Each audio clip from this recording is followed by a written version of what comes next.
오늘은 여러분에게 가장 우리가 많이 들은 것 같지만 제일 중요한 부분, 그리스도를 누리는 전도제자라는 제목으로 말씀을 같이 나누도록 하겠습니다.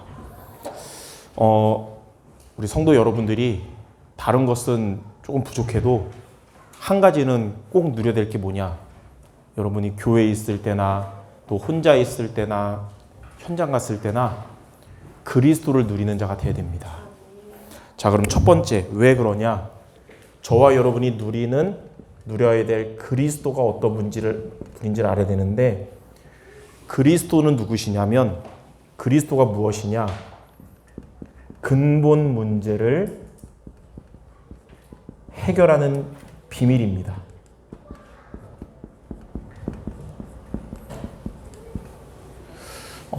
그리스도가 누구냐면 근본 문제 해결하는 비밀인데, 근본 문제가 뭐냐면 하나님을 떠난 것이 근본 문제거든요. 그런데 그리스도는 참 선지자로 오셔서 요한복음 14장 6절에 예수께서 이르시되 내가 곧 길이요 진리요 생명이니 나로 말미암지 않고는 아버지께로 올 자가 없다 그랬어요. 또 근본 문제는 죄 문제, 이거로 인해서 저주의 인생이 되었는데, 로마서 8장 2절에 그리스도 예수 안에 있는 생명의 성령의 법이 죄와 사망의 법에서 너를 해방했다 그랬습니다. 또 그리스도는 근본 문제 해결하시는데, 근본 문제가 뭐냐? 사단에게 잡혀 있는 것이 근본 문제인데, 사단의 것을 완전히 깨트리신 요한일서 3장 8절에 하나님의 아들이 나타나신 것은 마귀의 일을 멸하심이라. 사단의 것을 깨트린 참 왕이 되신 거예요. 근데 성경은 요한복음 20장 31절에 보니까 성경을 기록한 목적이 바로 예수께서 이 그리스도임을 믿고 생명을 얻는 것이다 그랬어요. 그러니까 성경은 구약과 신약 전체가 무엇을 우리에게 말하냐? 근본 문제를 해결하시는 그리스도를 말하는 겁니다. 구약에도 이것을 말했고 신약에도 이걸 말한 거예요. 구약에 이것을 어떤 단어로 말했냐면, 첫 번째, 바로 유월절 언약이란 이름으로 우리에게, 구약에 있는 성도들은 유월절 언약을 붙잡을 때 근본 문제에서 해방받은 거예요. 오늘 읽었던 출애굽기 12장 13절에 보니까 그 피를 볼 때에 재앙이 너에게서 내려서 멸하지 않을 것이다. 유월절 언약, 이 피를 붙잡을 때 재앙이 어떻게 되냐면 6월했다 그랬죠. 패스오버, 넘어가는 거예요. 재앙이 넘어가는 비밀이 되는 것입니다. 이 재앙이 뭐냐? 하나님 떠난 문제, 죄 문제, 사탄 문제로 인해서 오게 된 인간을 멸망하게 하는 것인데, 이것이 피를 바를 때 넘어가게 된 거예요. 구약에는 있는 성도들은 이 언약을 붙잡고 근본 문제와 모든 불신자 6가지 상태 재앙에서부터 해방받은 겁니다. 자, 신약에는 어떻게 설명했냐? 갈보리산 언약이라는 것으로 근본 문제 해결하신 그리스도를 우리에게 말한 겁니다. 갈보리산 언약이 뭐냐? 예수 그리스도께서 갈보리산 십자가에서 요한복음 19장 30절에 뭐라고 말씀하셨냐면 다 이루었다 그랬어요. 다 이루었다. 다 이루었다는 말이 뭐냐? 근본 문제를 해결했다는 거예요. 하나님 떠난 문제, 죄 문제, 사탄 문제를 해결했다는 것이고, 인간에게 근본 문제가 해결되면 모든 문제가 해결된다는 의미입니다. 그게 다 이루었다는 거예요. 그래서 신약에 있는 초대교회 성도들, 많은 제자들도 십자가에서 이루신 그리스도의 언약을 붙잡은 겁니다. 성경은 구약과 신약 전체에서 이렇게 우리에게 근본 문제 해결하는 비밀, 그리스도를 말하는 거예요. 그래서 근본 문제 해결한다는 것이 사실 제일 중요한 겁니다. 이번 주에 이제 어떤 분한테 그런 얘기 했어요. 요즘 RTS에서 교수님들마다 네피림에 대해서 다르게 설명한다는 거예요. 나용화 박사님은 막 이런 얘기하면, 또 어떤 목사님은 아니다 이런 얘기한다는 거예요. 그래서 목사님 막 이런 얘기 들으니까 뭐가 맞습니까? 해서 저한테 물어보길래 그분들이 막 다른 말은 내가 뭘 하려고 그랬는데 제가 이 부분을 확실히 설명해 줬어요. 성경은 근본 문제와 그 문제 해결하신 그리스도 얘기하는데 네피림이 뭐냐? 근본 문제다. 근본 문제. 하나님을 떠나서 육체가 됐다 그랬잖아요. 그게 바로 하나님 떠난 것이고 육체가 됐다는 게. 성경에 보니까 죄가 관영했다. 가득했다 그러잖아요. 이렇게 된 것이고 그래서 네피림 시대인데 네피림 시대가 뭐냐? 사탄에게 완전 장악된 시대. 네피림이 뭐냐? 근본 문제가 해결되지 못한 시대다 이거예요. 근본 문제로 멸망하는 시대 된 거다. 성경은 세상이 근본 문제로 멸망하는 것과 이거 해결하신 그리스도에 대한 것을 구약과 신약에서 말하고 있습니다. 지금도 마찬가지예요. 저와 여러분이 무엇을 누려야 되냐? 근본 문제 해결하신 그리스도를 누려야 되는 것입니다. 그래서 지금도 근본 문제 속에 있는 여러분이 기도하는 많은 전도사자들에게 진짜 해답을 우리가 말해줄 수 있는 거예요. 자, 그럼 두 번째, 이 그리스도를 우리가 누리려면 어떻게 해야 됩니까? 다시 말해서 진짜 세상의 문제는 근본 문제 때문인데 이거 해답 대신 그리스도를 어떻게 우리가 누리면서 증거할 수 있냐? 세 가지로 우리가 미션을 붙잡아야겠습니다. 첫 번째, 저와 여러분에게 들은 모든 생각을 그리스도에 대한 말씀과 기도로 바꿔야 됩니다. 생각이 중심되면 안 돼요. 나 중심이기 때문에 생각의 중심의 끝은 불신앙이고 불신앙 때문에 세상적인 염려, 근심, 걱정, 불안에 빠지는 거예요. 그래서 생각에 중심되지 말고 말씀과 기도로 바꿔야 됩니다. 자, 로마서 10장 17절에 믿음은 들음에서 나고 들음은 그리스도의 말씀으로 말미암느니라. 또 빌립보서 4장 6절 7절에도 왜 염려에 사로잡힐까요? 생각 중심이라고 한 거예요. 만약 하나님이 함께 하시면 누리는 복음 중심이 염려에 사로잡히지 않는데 생각 중심이라 염려에 사로잡히는데 뭐라 그러냐면 너희 염려를 다 주께 맡겨라. 그건 이제 베드로전서 5장 7절이죠. 아무것도 염려하지 말고 모든 일에 기도와 간구로 너희 구할 것을 감사함으로 하나님께 아뢰면 우리의 평강 그리스도 안에서 마음과 생각을 지켜주실 것이다. 그래서 우리가 여러 가지 생각이 들 때에 걱정 생각, 열받는 생각, 별의별 생각 들 때에 거기 빠지지 말고 복음에 대한 말씀과 기도로 바꾸시기 바랍니다. 이게 그리스도를 누리는 첫 번째 미션이에요. 자, 두 번째. 우리는 가깝게는 가족을 만나고 여러분의 현장 가면 많은 사람을 만납니다. 모든 만남을 축복의 만남이 돼야 되잖아요. 그렇죠? 재앙의 만남이 되면 안 되고 모든 만남이 축복이 되기 위해서는 또 여러분이 복의 근원이 되기 위해서는 모든 만남을 전도의 눈으로 봐야 됩니다.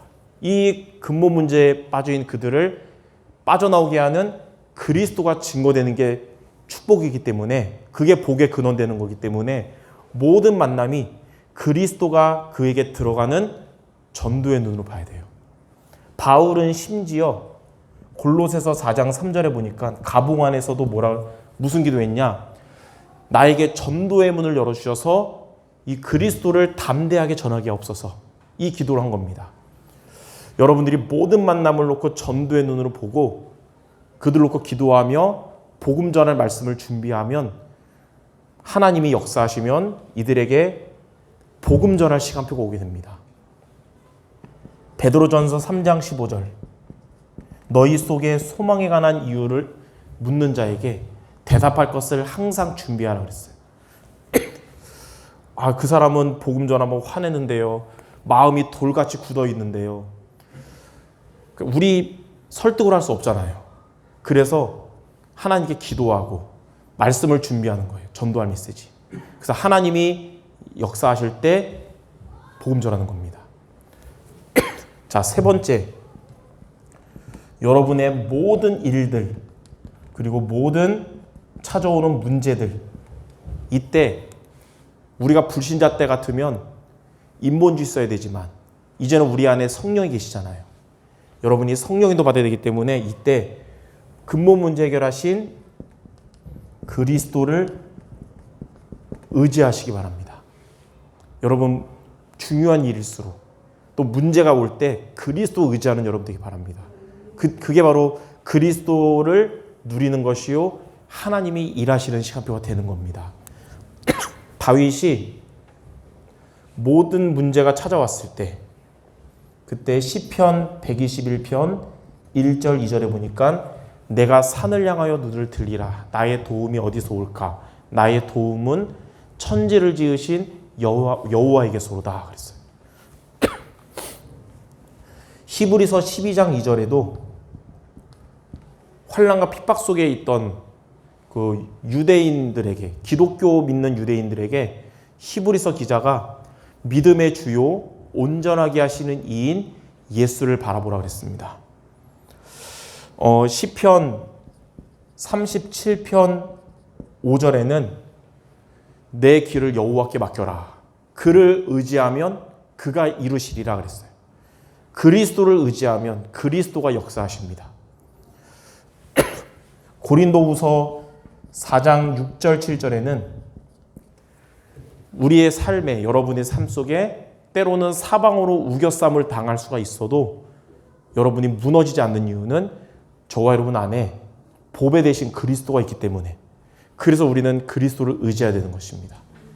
이게 세 가지로 우리의 찾아오는 모든 생각에 빠지지 말고 말씀과 기도로 바꾸시고요.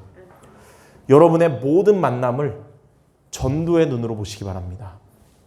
그리고 모든 일, 모든 문제 인본주의 쓰지 말고 그리스도를 의지하는 모두 되시기 바랍니다. 이렇게 세 가지가 근본 문제 해결하신 그리스도를 누리는 비밀이에요. 자, 그럼 이렇게 세 번째로 이렇게 저와 여러분이 그리스도를 누리면 그때 오는 응답이 두 가지예요. 우리가 제일 성경에서 강조하는 게 138이라 그러잖아요. 근데 1을 누릴 때 3과 8이 우리에게 응답으로 실현되는 거거든요. 그래서 첫 번째로 그리스도를 누릴 때 하나님이 주시는 첫 번째 응답이 여러분에게 성령 충만을 주시는 겁니다. 성령 충만이 성경에서 말한 두 번째 중요한 복음인데요. 구약에는 맥추절 언약이라는 이름으로 성령 충만을 누렸습니다. 유월절 피 언약을 붙잡은 초대교회 성도들에게 이제 해방받았는데 그들 앞에 놓인 게 뭐냐?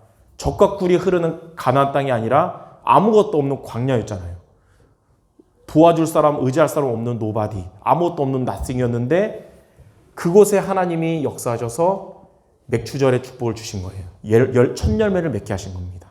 여러분의 현장에 그리스도를 붙잡았는데 당장 눈앞에는 노바디 같고 낫싱 같아도 그리스도 누릴 때 하나님은 이렇게 맥추절의 응답을 여러분에게 주실 겁니다. 신약에는 예수님도 승천하시고 이제는 환난과 핍박 속에 사방으로 우겨쌈을 당한 초대교회 같았는데 그들이 모인 마가다락방에 사도행전 2장에 하나님의 역사가 시작된 거예요. 불같은 바람 같은 성령의 역사가 임하게 되고 막혔던 문이 열리고 말씀이 이제 성취되기 시작하고 제자들이 일어나고 현장이 살아나게 된 겁니다. 이렇게 하나님은 그리스도를 누리는 저와 여러분에게 최고의 축복인 성령 충만을 주실 것입니다. 성령 충만을 얻으면 내가 해결할 수 없는 부분 하나님이 역사하십니다. 스가랴 4장 6절에 보니까 우리의 힘으로 될 수 없고 우리의 능으로 될 수 없으나 오직 나의 영으로 되느니라 그랬습니다. 성령 충만을 얻으면 우리의 삶에 필요한 것들을 하나님이 세밀하게 책임져 주십니다. 빌립보서 4장 19절 평강의 하나님께서 너희의 모든 쓸 것을 채워주실 것이다. 그래서 여러분 하나님께 채워달라고 기도할 게 아니라 성령 충만 달라고 기도하시기 바랍니다. 그리고 성령 충만의 응답이 오도록 그리스도를 누리시기 바랍니다. 그래서 서두에 말한 것처럼 우리에게 가장 중요한 게 뭘 누려야 되냐? 그리스도를 누려야 된다는 거예요. 자, 두 번째. 그리스도를 누릴 때 오는 응답이 하나님 나라가 임하는 거예요. 이 부분이 성경에서 세 번째로 중요한 거기 때문에 구약에는 수장절 언약이라는 이름으로 이 하나님의 나라를 누렸어요. 그리고 신약에는 예수님께서 그리스도 붙잡고 성령 충만 주시면서 감람산에서 40일간 여기에 대해서 말씀하신 거예요. 그래서 그리스도와 성령 충만과 하나님 나라는 구약에서도 신약에서도 강조한 복음의 핵심인 것입니다. 그래서 우리 이번 주 주일 메시지에서 결론에 그런 얘기 했잖아요. 우리 수정교회는 정확한 복음의 색깔을 갖는 교회가 되야 되는데 그게 뭐냐? 그리스도와 성령 충만과 하나님의 나라. 좀 더 구체적으로 말하면 오직 그리스도 붙잡음으로 성령 충만을 얻고 하나님 나라 임하는 교회가 되야 된다. 이게 가장 정확한 복음의 색깔이에요. 자, 하나님의 나라가 임한단 말이 무슨 말이냐? 주인이 바뀌는 것이 하나님의 나라가 임하는 겁니다. 주인이 바뀌는 거예요. 첫 번째 누구의 주인이 바뀌냐면 나의 주인이 바뀝니다. 구원은 받았으나 내가 주인일 때는 창세기 3장, 6장, 11장 체질로 나 중심, 육신 중심, 성공 중심이 주인이었는데 이제 정말 하나님 중심, 복음 중심으로 바뀌는 거예요. 이게 하나님 나라가 나한테 임할 때 주인이 바뀌는 겁니다. 언제 가나 혼인잔치에서 물이 변하여 포도주가 됐냐? 주인이 바뀔 때 변했잖아요. 하나님은 인생의 주인을 바뀔 때부터 역사하시는 겁니다. 두 번째는 저와 여러분의 업의 주인이 바뀌는 거예요. 내가 업의 주인이 아니고 하나님이 주인 돼서 여러분의 주업과 부업이 바뀌게 될 것입니다. 제가 우리 수정교회 목사인데 내가 주인 되면 어떻게 될까요? 내가 수정교회 목사라고 생각하면서 막 하면 스트레스 받는 일들이 생기겠죠. 근데 교회 주인이 하나님이고 나는 청지기라 생각하면 쉼을 얻게 되고 힘을 얻게 되고 그렇게 되는 거예요. 마찬가지로 여러분의 업의 주인이 바뀌기 바랍니다. 세 번째는 여러분의 현장의 주인이 바뀝니다. 그 말은 뭐냐? 우리 현장에 장악하고 있는 사단의 권세가 결박돼서 떠나가고 하나님께서 주인 되시고 하나님 나라에 임한다는 거예요. 이렇게 그리스도를 누릴 때 나와 업과 현장의 주인이 바뀌게 될 겁니다. 진짜 응답은 이때부터 오는 거예요. 그래서 모든 성도 여러분들 그리스도를 누림으로 인해서 성령 충만을 얻고 하나님의 나라가 여러분과 여러분 가는 모든 발걸음마다 임하는 모두가 되시기를 주님의 이름으로 축원합니다. 기도하겠습니다. 하나님, 근본 문제 해결하신 그리스도를 누리는 우리 모두가 되게 하여 주옵소서. 우리의 모든 생각을 말씀과 기도로 바꾸게 하시고 우리에게 찾아오는 모든 만남을 전도의 눈으로 보게 하시며 우리의 중요한 일들 또 문제들 그때마다 인본주의 쓰지 말고 그리스도 의지하는 우리 모두 되어져서 최고의 응답인 성령 충만을 얻고 하나님의 나라가 임하는 모두가 되게 하여 주옵소서. 예수 그리스도 이름으로 기도드립니다. 아멘.